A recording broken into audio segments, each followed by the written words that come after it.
Coming up towards 6 minutes after 7 o'clock in Trinidad and Tobago. We have another update from the Met Office, which we'll give you during the course of this hour in relation to the impending arrival of Tropical Storm Gonzalo. Again, the immediate information, we don't want anybody to be panicking. The immediate information is going to be passing north of us, at least as far as we know up to this time. North of us, we need to emphasize that. There's not going to be any direct hit, at least up to this time. But I'll get to that later on in the course of the show, because we really have a busy second hour this morning, and we're going to deal with politics, but the politics of Calypso, because TUCO, we talked with Luther earlier on in the week about the elections coming up. Trinbago Unified Calypsonians Organization, TUCO, their elections carded for Sunday in Trinidad and Tobago. Members will have the opportunity to vote, as we said, on both islands. Candidates have been selected, and voting will be from 10 a.m. with registration from 8 a.m. Well, the candidate for Public Relations Officer, Wendy Lewis, with a very impressive resume, as I am now understanding, joins us this morning on set. Very good morning to you. Thanks for joining us. Good morning to you, Mr. Mohammed. Well, despite being a supporter of Arsenal Football Club, because she's a big fan of Patrick Vieira, and she was just telling me that she actually went to school with the wife of Patrick Vieira and so on in East London. Tell us a bit about, before we even talk about your candidacy, tell us a bit about Wendy Lewis, and for those who may not know about all that you would have been able to achieve. Wow, okay, thank you very much for having me. I was born in the UK, actually. I lived in the UK for 17 years. And so are you qualified for this election? Of course I am. I have dual nationality. You're sure you don't have to be disqualified because no, you have allegiance to the UK? No, not at all. Okay, go ahead. So I lived in London for 17 years. I've been in entertainment for 30 years. I started off in entertainment at the age of 18 on the Caribbean Sound Basin, where I used to manage General Grant and an array of other artists. I would have entered Calypso as an artist, as a Calypsonian, in 1999. And by 2001, I would have been the first woman to win the Calypso Monarch in London. I would have won the title more times than that afterwards, and then I decided to not compete and just support. I started judging the juniors as well in the UK, and I returned to Trinidad December 2008. I've been a member of TUCO for 20 years. I've managed several artists over the years. I've been in media. I've been in politics as the former protocol officer to the late Honorable Mr. Manning.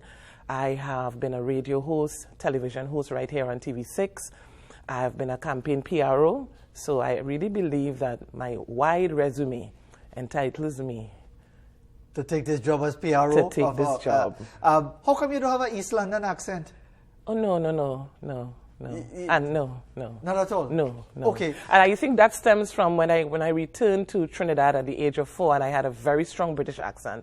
I was teased a lot. So I was kind of forced mentally to get Trini quick. Okay. All right. So you actually bullied into speaking Trini Yes. properly. All right. I don't know if that's a plus or a minus. But tell us, what do you hope to offer? Because there are 3 challengers, including Errol Bally Ballantyne, well known. From what you explained, Ras Commander Steve Pascal is not going up for the position. He would have been the incumbent in that regard. What do you think you offer that could make a difference, having Wendy Lewis as PRO instead of the other 3 challengers? First of all, Fazeer, one of the things that I did is I scanned the organization. I scanned the product Calypso, because at the end of the day, this is not about personalities. This is not about anything else but Calypso. Calypso must win. And I recognize that Calypso as a product is a viable product, but the issue we're having is how do we communicate that to the wider audience, locally, regionally, and internationally.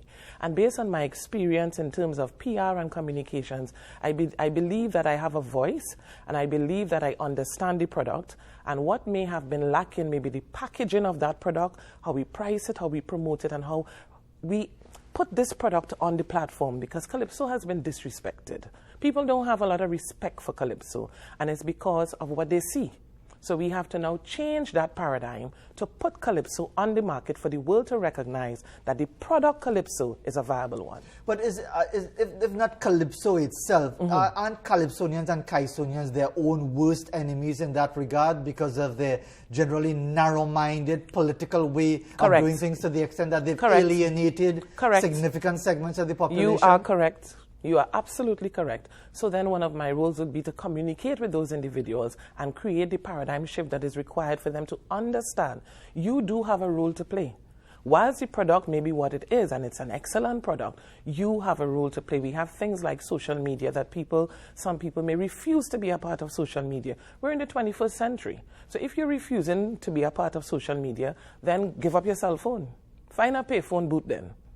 I wish you all the best for that. You understand what I'm saying? So we have to recognize that we have to move with the times. If we really want the world to understand Calypso, we have to use what the world is giving us. That's technology. We have to embrace technology, and we have to dissect from old rituals in our head and recognize that we need to be a part of.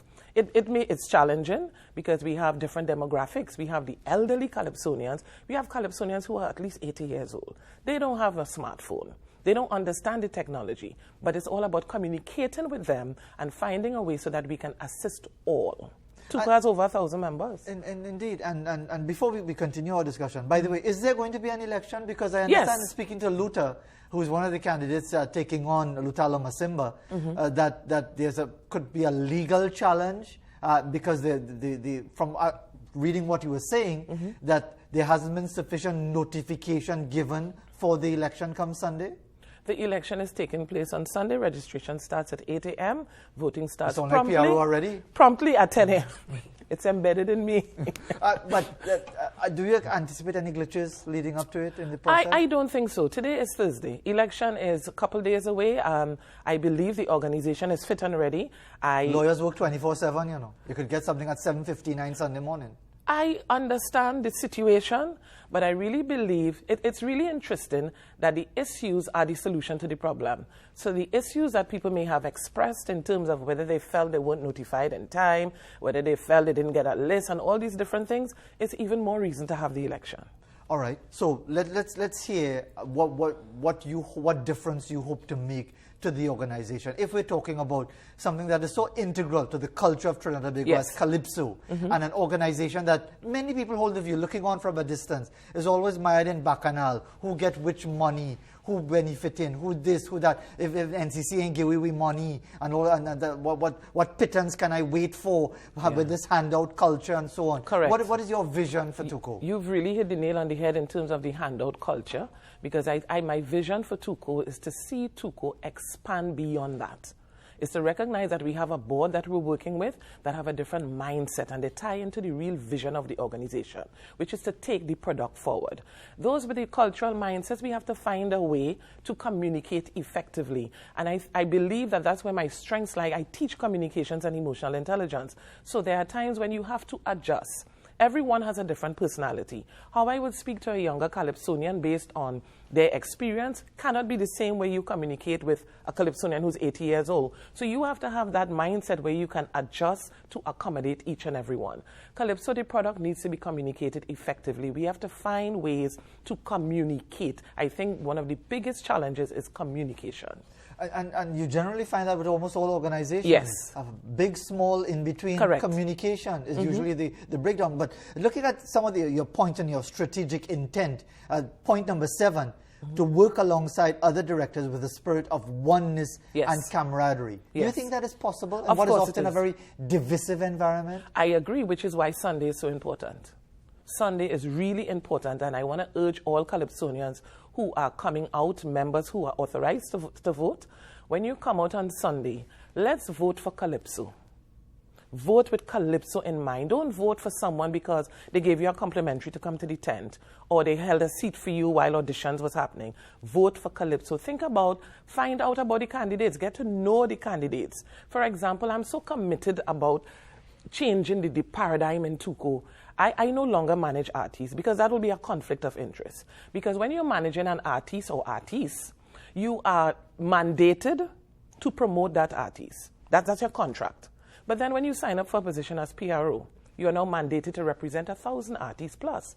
That's a conflict. So I found within myself, you have to ensure you are fit for this position. This is what it may mean.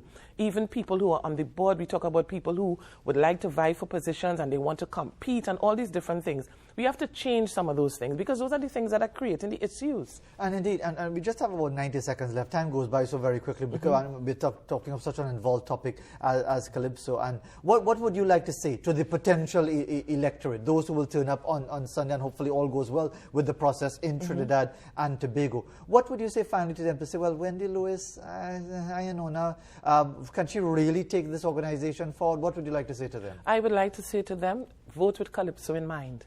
Bear in mind that if you want Calypso to be on a broader landscape, be the change you want to see.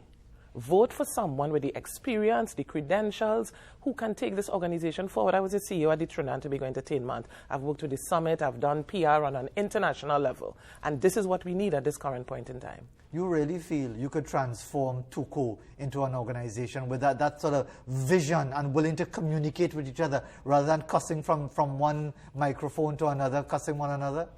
I believe once they vote right on Sunday, because voting right on Sunday could mean a different board.